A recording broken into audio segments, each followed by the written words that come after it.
Good afternoon, everyone. Today, we're going to be talking about Brevyn Spann-Ford, tight end out of Minnesota. Now, I know a lot of people don't want to be, oh, I'm that guy. I'm that guy.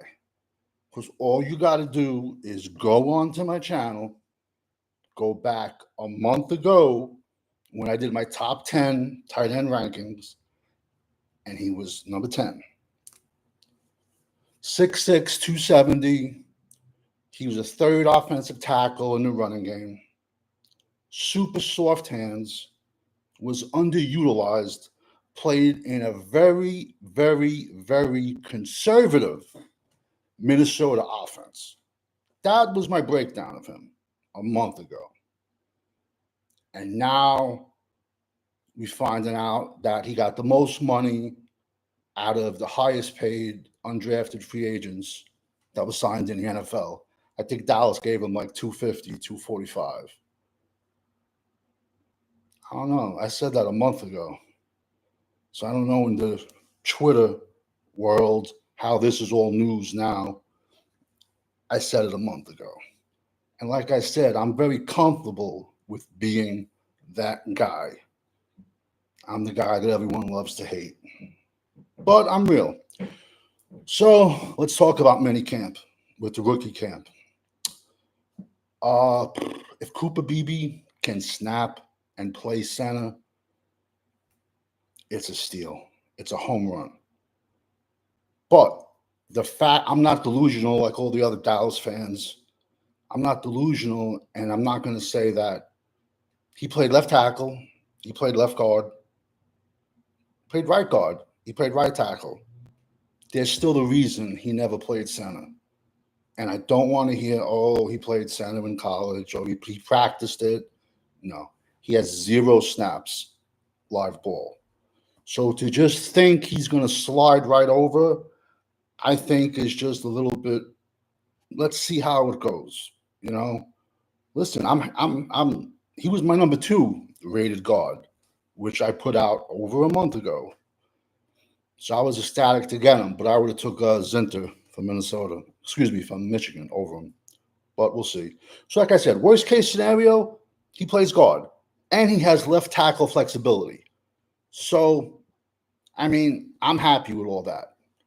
Tyler Guyton, can we not put him in the Hall of Fame yet? Does he have measurables that are great? Yes. Was he my offensive tackle 5? Yes. Did Dallas get cute and trade him down and one of their guys was there? Yes. But I also think if Jordan Morgan from Arizona was there, they would have took him. Because Tyler Guyton has tools for days. But there's a reason that he only started 1 year. And now we're switching him to left tackle. Listen, at worst case, I think we have a solid right tackle.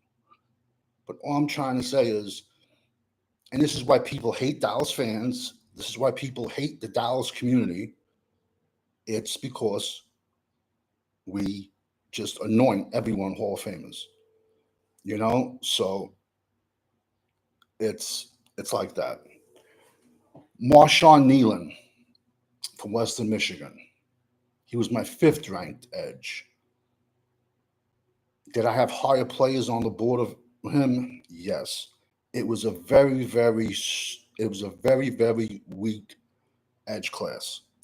I also think his 2022 film, he was a hell of a lot better. You know, and ironically, his 2022 film, he had a name, let's see if anyone remembers it, Brandon Fisk playing next to him, who then transferred to Florida State, and I believe was a 2nd or 3rd round draft pick for another team. Once the draft is over, that's it, I'm done. I take a few days off, and then I go into my other to start working for 2025. So now let's talk about Maris Liafua. That's probably not how you say his last name, but that's how I'm going to pronounce it. We're just going to call him Marist. How about that? He was my eighth ranked linebacker. that came out in my rankings over a month ago. Does he have upside? Absolutely, 110%. Did I have higher linebackers on the board? Yes. Cedric Gray was still on the board, and Tommy Eichenberg was still on the board. They say Zimmer likes him because he's very intelligent and he knows where every defensive player on the field is supposed to be and what their responsibilities are. Is he that big stud we need in the middle that's going to stop the run? Absolutely not. It's not. So we're going to find out. You know, so I mean, we're going to talk only about those guys today. You know, a short draft synopsis. You know, we could. I'm ready to start talking about next year's people. Where do you want to start? We'll give you a monster to look out for next year. Keandre Lambert Smith. This kid, 6'2", 190 wide receiver. He wasted 4 years out of his life at Penn State with a horrendous quarterback play. Horrible. Yet, he still broke all Penn State records for plus 80-yard touchdowns. He left because Penn State's quarterback this year, Drew Aller, he's still horrible unless he could take the next step. But I guess this kid just didn't want to have his last year handcuffed by this guy for his draft status. So he went into the transfer portal and Auburn won. Every Power 5 school wanted him. He's a great sleeper for next year. And ironically, no one's even putting him in their top 10. A guy I spoke about the other day on YouTube and Twitter was a kid, Xavier Restrepo, out of Miami. Kid had 1,000 yards and 8 touchdowns last year with, once again, horrible quarterback play. I think he played with 3 different quarterbacks last year.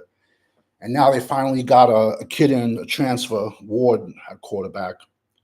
This kid is like, if you want to put a comp on him, look up, he's a Spanish Wes Welker, 100%. That's what he is.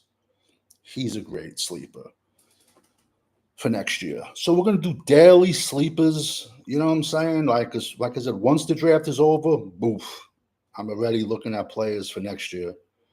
You know, we'll talk about more. We'll break down other players. For your daily draft sleepers of the day, tune into Danny Savage Draft Guru on YouTube, and same thing, Danny Savage Draft Guru on Twitter. We got wrong way. See that? That's the JC Star of Death. I'm that guy. There's a certain content creator out there. When he talks about people, he is the kiss of death to them. So he started talking about Malachi Corley, a wide receiver from Western Kentucky. And the second he spoke about him, boom, I went out and bought that star. Because if I was that kid's agent, I would have sent him a cease and desist order to say, stop talking about my wide receiver because you are the kiss of death to wide receivers. So now all my guys are out there. People can rank me on it next year. You know, it's all good. It's all fun and games, you know, until you can show the rankings and the Twitters 2-3 years from now. But granted, it does take 3-4 years to grade a draft. And also, I can only grade what's in front of me. Once that player leaves to go to that NFL team, it's out of my hands. They can either develop him, they can ruin him, he can have injuries. Or he just wasn't it from the get-go. You can only rank what's in front of you. You know, you can't just pull people out of the air. You can look for your sleepers all you want, which I'm good at, but you're not going to take these guys first, second, third rounds. These are going to be your day 3 guys and your undrafted free agents, which is very important. I know it's not sexy, but it is the core of your team, you know? So I threw some Dallas content in there with my draft stuff. So those were two sleepers for today. Tomorrow, we're going to be talking about an Oregon offensive lineman who started in Indiana. Then he transferred to Colorado for a week. I guess he didn't like Coach Prime. I don't know. I like Coach Prime. But they have a very, very young offensive line in Colorado. I see maybe three. I see Shador Sanders, Silo Sanders, Hunter, and maybe the kid Horn, a wide receiver, going to the NFL. They got a super young offensive line, and I guess Bradford just didn't like it, and he bounced. So that's it for today. This is the first live stream. Hope it went through. And if it didn't, you know what I'm saying? We'll do another one tomorrow. So I think this is much better than the one I did last time. The one the last time looked like it was filmed with a baked potato. But I hope everybody likes it. Because when you're GWO, it's for life.